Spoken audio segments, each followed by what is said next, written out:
IVF treatment fail అయ్యాక ఏం చేయాలి, వాట్ టు డూ నెక్స్ట్ అనేది చాలా మందికి వచ్చే కామన్ డౌట్. సో ఇది ఈరోజు మనము వివరంగా మాట్లాడుకుందాము. నేను doctor Chandana Lakkireddy from Isha IVF. So IVF treatment అనేది ఫర్టిలిటీ ట్రీట్మెంట్స్లోనే హై సక్సెస్ఫుల్ ట్రీట్మెంట్. కానీ ఈ ట్రీట్మెంట్ కూడా ఫెయిల్ అయినప్పుడు కపుల్ చాలా యాంగ్జైటీకి, స్ట్రెస్కి గురవుతుంటారు. వాళ్ళకి ఫస్ట్ వచ్చే డౌట్, ఐవీఎఫ్ కూడా నాకు ఎందుకు ఫెయిల్ అయింది, నాకు అసలు ప్రెగ్నెన్సీ వచ్చే అవకాశమే లేదా. సో ఐవీఎఫ్ ఫెయిల్ అయినప్పుడు మనము ఎవరైతే ఆ ట్రీట్మెంట్ చేశారో వాళ్ళతో కూర్చొని రివ్యూ మీటింగ్, డిస్కషన్ చేసేది చాలా ఇంపార్టెంట్. ఇప్పుడు కొంతమంది కపుల్ అవుట్ సైడ్ ఐవీఎఫ్ అయ్యి మా దగ్గరకు వచ్చినప్పుడు ఐవీఎఫ్ ఎందుకు ఫెయిల్ అయింది, ఏమైనా రీజన్స్ అనేది డిస్కస్ చేశారా అన్నప్పుడు మెజారిటీ ఆఫ్ టైమ్ వాళ్ళు అసలు ఆ క్లినిక్కి వెనక్కే వెళ్ళలేదు అనేదే చెప్తారనమాట. రిజల్ట్ నెగిటివ్ వచ్చింది కదా, ఇంకా ఎందుకు వెళ్ళాలని వెళ్ళలేదు మేడం అంటారు. కానీ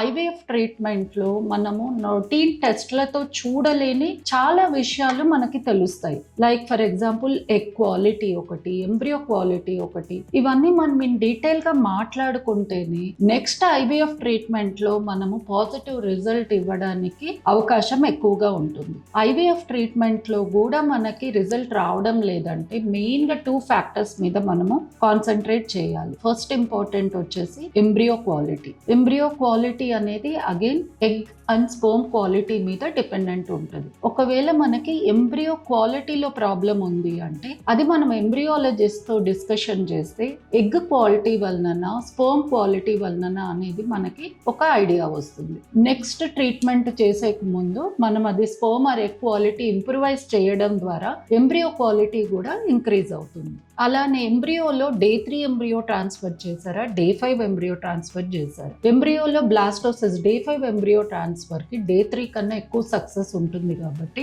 అది కూడా మనము తెలుసుకోవాల్సిన అవసరం ఎంతో ఉంది. ఇది కాకుండా 7 DFI, కొన్నిసార్లు ఐవీఎఫ్ ఫెయిల్ అయినప్పుడు వాళ్ళ డీటెయిల్ రిపోర్ట్స్ చూసినప్పుడు 7 DFI అనే టెస్ట్ లేకపోవడం గమనిస్తున్నాం. 7 DNA ఫ్రాగ్మెంటేషన్ టెస్ట్ చేసుకొని దాని వాల్యూ బట్టి మనం ఐవీఎఫ్లో 7 ప్రిపరేషన్ టెక్నిక్స్ వాడుకోవడం ద్వారా కూడా స్పర్మ్లో బెస్ట్ క్వాలిటీ దొరకడం, దాని ద్వారా ఎంబ్రియో క్వాలిటీ ఇంప్రూవ్ కావడం అనేది చూస్తున్నాము. సో ఇప్పుడు ఈ ఫ్యాక్టర్స్ అన్నీ కాకుండా అదర్ 50%, అంటే మనం టాప్ క్వాలిటీ ఎంబ్రియో ట్రాన్స్ఫర్ చేసిన ఒక్కోసారి యూట్రస్ అనేది ఆ ఎంబ్రియోని యాక్సెప్ట్ చేయకపోవచ్చు. దీన్ని ఇంప్లాంటేషన్ ఫెయిల్యూర్ అంటాం. ఇంప్లాంటేషన్ ఫెయిల్యూర్ ఎవరికైతే సస్పెక్ట్ చేస్తామో వాటిని మనము 2 రకాలుగా టెస్ట్ చేయొచ్చు. ఫిజికల్గా మనం చూడగలిగేది త్రూ హిస్ట్రోస్కోపీ, అంటే ఒక కెమెరా లాంటి దాన్ని మనము యుట్రస్ లోపలికి వేసి ఎంబ్రియో ఎందుకు అటాచ్ కావలేదు, లోపల ఏమైనా ఇన్ఫెక్షన్ ఉందా, అడ్హెషన్స్ ఉందా అది చెక్ చేసుకొని